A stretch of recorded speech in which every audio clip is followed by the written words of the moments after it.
What's up, guys, and welcome back to the channel. This is a pretty exciting one to me because it's been 2+ years now that I've been wanting to swap this car, and we're finally gonna get started on the process. This is a big milestone because I just haven't been able to prioritize it. You know, I was putting money aside to be able to buy a house. I finally got the house. Now I have this workspace that I can do whatever I want in, so I'm very excited. And with that, we'll just go ahead and hop right into it. So the battery is already disconnected out of this car, and the goal for today is to drain the fluids out and then get the back body panels off. So if I can get the rear bumper, the trunk, and the engine lid off. I'll be pulling the engine over a few days as I have time. So essentially I'm trying to set mini goals until the engine's finally out of the car. We are under the car and we're gonna start by draining out the fluid from the oil pan. And while this drains out, we'll then start taking off the bumper and all that other stuff on the back side of the car.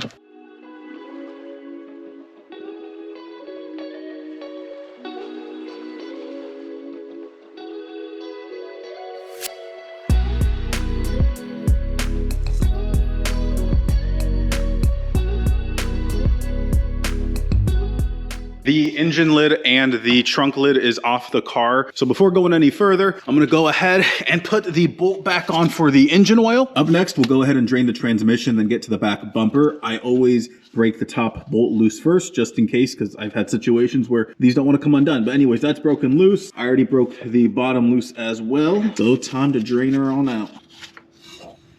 That looks actually pretty good still. That's a shame.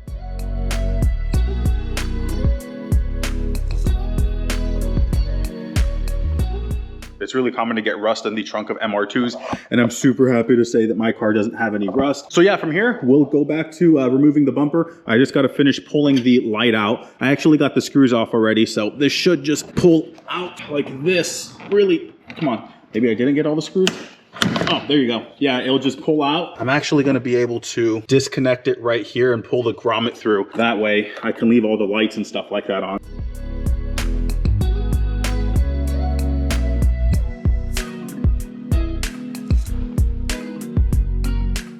That was a massive pain to get this off. Really, the issue I was running into is the little push pins up here. They didn't want to come off, so I had to go in there and just snip it off, and then it came off. But yeah, that was way harder than it had to have been. At least now we have easy access, so we can finish taking off the rear bumper. It's just a bunch of bolts here. And then I think there's a bolt on the inner wheel well. After removing the trim piece, that gives you access to all the little plastic screws that hold the bumper in place. I used a driver, which was a mistake because I was careless. I switched to a regular screwdriver, but it was too late. I'd stripped out bolts, so I ended up using a flathead to pry them out. I did eventually get the bumper off though. Progress-wise, I'm actually really happy. I got just about everything that I wanted to done. I wanted to take off the engine lid, the trunk, the bumper, and then drain out all the fluids. I got the gearbox and engine oil. The only thing I still have to do is the coolant. I think what I'm gonna do is just undo the hose and let it drain out overnight until next time I can work on the car. And with that, we'll pick this up next time I work on the car. What's up? It's been about a week since that last clip, and since then, I really haven't done too much to the car. I removed the intake. That way I could just disconnect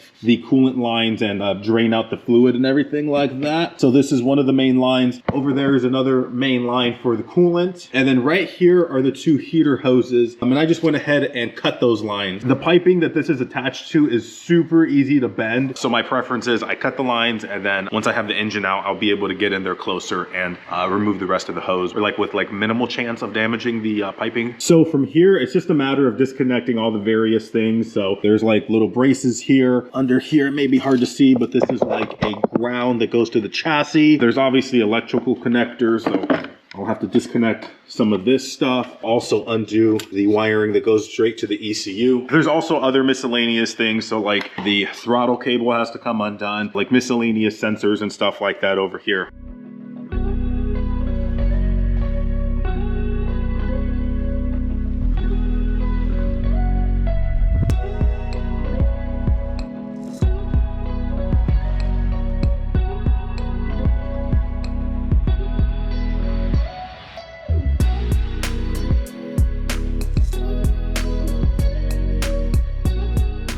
The progress is coming along pretty good, actually. So on this side, we pretty much got everything disconnected, all the electrical connectors, like miscellaneous vacuum lines. I got rid of the canister and the filler neck that was right here. That just gave me easier access to things like this. There's a ground that connects to the transmission, and over here it connects to the chassis as well. The starter's disconnected. I went ahead and got the shifter cables disconnected off camera as well. Right here is where the cruise control was. We just went ahead and pulled that off. We just disconnected at the throttle line. So yeah, everything's pretty much out of the way and or disconnected. The couple of lines that I did leave connected are the fuel hoses.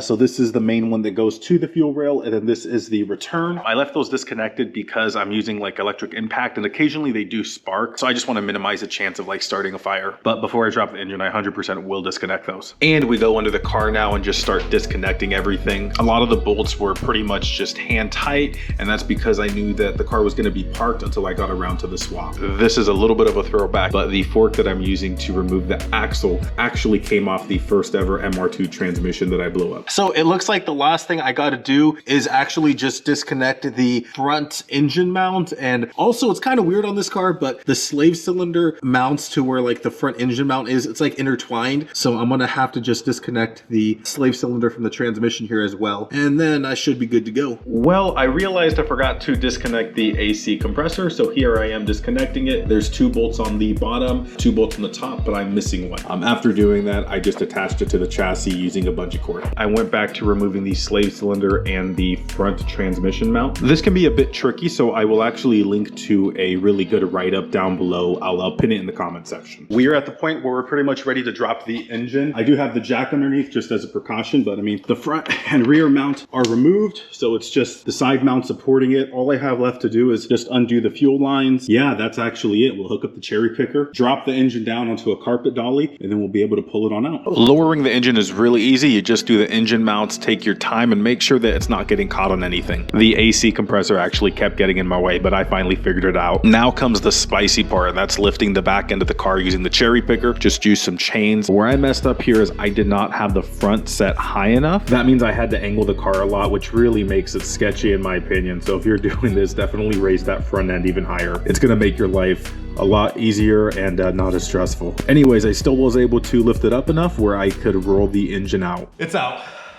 Finally. It's been a few days since that last clip, and the car is level, so it's no longer at that sketchy angle. Engine's out right over there. I'm gonna have to strip some stuff off of this because I'll need to send in the wiring harness as a donor. For the moment, I'm gonna reuse the transmission. Long term, the plan is to do a E351, but just to get the car started and running as quickly as possible, I'll start with the S54. I'm hoping in about 3 to 4 months, I can start ordering some of those big parts like the engine and whatnot. In the meantime, I'm gonna do some other small things as well. So clean up the engine bay. This is going to be kind of an annoying job, but I have to replace the fuel pump. If you want to help out with this build, you could engage with the video. So, you know, leave a like, comment, etc. To be fully transparent, the channel is monetized, so it brings in a little bit of money. And anything that I get from YouTube over the next year is going to go directly into making sure this car gets finished. Thanks for watching, guys, and I'll see you in the next video, which I believe is me taking this car out.